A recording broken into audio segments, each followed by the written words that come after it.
Dhaka post লাইভে আপনাদেরকে স্বাগত জানাচ্ছি। দর্শক, আপনাদের আরও একটি তথ্য জানিয়ে রাখি। ব্রহ্মপুত্রের যে পানি বৃদ্ধির বিষয়টি এটি কিন্তু অব্যাহত রয়েছে।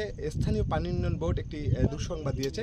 তারা বলছেন যে আগামী আরও 72 ঘন্টা কিন্তু ব্রহ্মপুত্র সহ অন্যান্য যে নদ নদীগুলো আছে এসব নদ নদীর পানি কিন্তু বৃদ্ধি অব্যাহত থাকার সম্ভাবনা রয়েছে।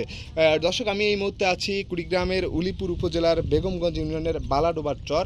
এই চরটি কিন্তু গত 2 বছর আগে এখানে গড়ে উঠেছে। এখানে প্রায় শতাধিক পরিবারের বসবাস। ব্রহ্মপুত্রের পানি বৃদ্ধির ফলে কিন্তু এখানকার যে বাড়িঘরগুলো রয়েছে এগুলো সব তলিয়ে গেছে এবং অনেকের মানে চাল সমান পর্যন্ত আসলে পানি হয়েছে। অনেকে কিন্তু এই অবস্থায় তাদের যে আসবাবপত্র রয়েছে এবং গবাদি পশু রয়েছে এগুলো নিয়ে কিন্তু তারা উঁচু স্থান এবং বিভিন্ন আত্মীয় স্বজনের বাড়ি গেছেন এবং অনেকে কিন্তু এই নৌকায় এখানে আসলে বসবাস করছেন। নৌকায় আসলে তাদের যে প্রয়োজনীয় কাজ, রান্না বান্না থেকে শুরু করে সব কিছুই কিন্তু তারা নৌকায় সারছেন। তারা বলছেন যে এখানে কিন্তু বিশুদ্ধ পানির সংকট, স্যানিটেশন ব্যবস্থা সমস্যা সব মিলিয়ে তারা কিন্তু 2 থেকে 3 কিলোমিটার দূর থেকে আসলে বিশুদ্ধ পানি নিয়ে এসে আসলে ব্যবহার করছে। তারা বলছেন যে দীর্ঘদিন থেকে এর আগেও কিন্তু একটি স্বল্পমেয়াদী বন্যা সৃষ্টি হয়েছিল। সে সময় কিন্তু এই এলাকাটিতে আসলে তলিয়ে গেছে। সেই সময় থেকে তারা কিন্তু পানিতে চলাচল বেশি করার ফলে কিন্তু তারা পানিবাহিত যে রোগটি সেই রোগটিতে তারা আক্রান্ত হয়েছে। তারা বলছেন যে তাদের অনেকের হাত থেকে শুরু করে পায়ে ঘা পর্যন্ত সৃষ্টি হয়েছে।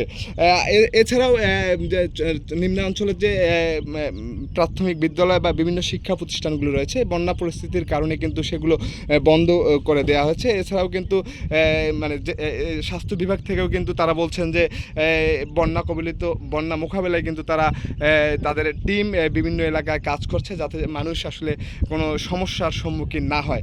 এছাড়াও জেলা প্রশাসন সূত্রে জানা গেছে তারা এখন পর্যন্ত 10 লাখ টাকা বরাদ্দ দিয়েছে এবং 100 মেট্রিক টন চাল আসলে বরাদ্দ দিয়েছে, তা বিতরণ চলছে। আরও যদি বন্যা মোকাবেলায় প্রয়োজন হয় সেটিও আসলে তারা বরাদ্দ দিবে।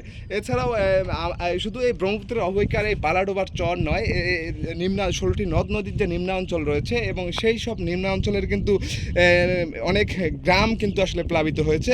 অনেকের বাড়িতে আসলে পানি প্রবেশ করেছে। এছাড়াও কিন্তু লোকালয়ের যে রাস্তাঘাটগুলো রয়েছে এই রাস্তাঘাট, কাঁচা পাকা সড়কগুলোও কিন্তু তলিয়ে গেছে। আমরা দেখেছি সেখানকার মানুষও কিন্তু কলা গাছের ভেলা এবং নৌকায় যাতায়াত করছে। আসলে যাদের আসলে কিন্তু এই নৌকা এবং কলা গাছের ভেলারও মানে তৈরি করার সুযোগ নেই, তারা কিন্তু বলছেন যে তাদের নিয়তই নাকি তাদের একমাত্র ভরসা। এছাড়াও বন্যা পরিস্থিতি সব মিলিয়ে এই ব্রহ্মপুত্রের পাড়ের যে অবস্থা, এছাড়াও ব্রহ্মপুত্রের কিন্তু এই বালাডোবা চর ছাড়াও কিন্তু অন্যান্য যে অববাহিকার যে চরাঞ্চলগুলো রয়েছে সেই চরাঞ্চলগুলোর কিন্তু প্রতিটি বাড়িতে আসলে পানি প্রবেশ করেছে। তারা অনেক কষ্টে কিন্তু দিন পার করছেন। তারা বলছেন যে এই অবস্থায় যদি সরকার এবং বেসরকারিভাবে তাদের পাশে দাঁড়ানো হয় তারা তাদের কষ্টগুলো লাঘবে তারা অনেক আনন্দিত অনুভব করবে বলে তারা আমাদেরকে জানিয়েছেন। এই ছিল বালাডোবা চর থেকে সর্বশেষ পরিস্থিতি। জুয়েল রানা, ঢাকা পোস্ট, কুড়িগ্রাম।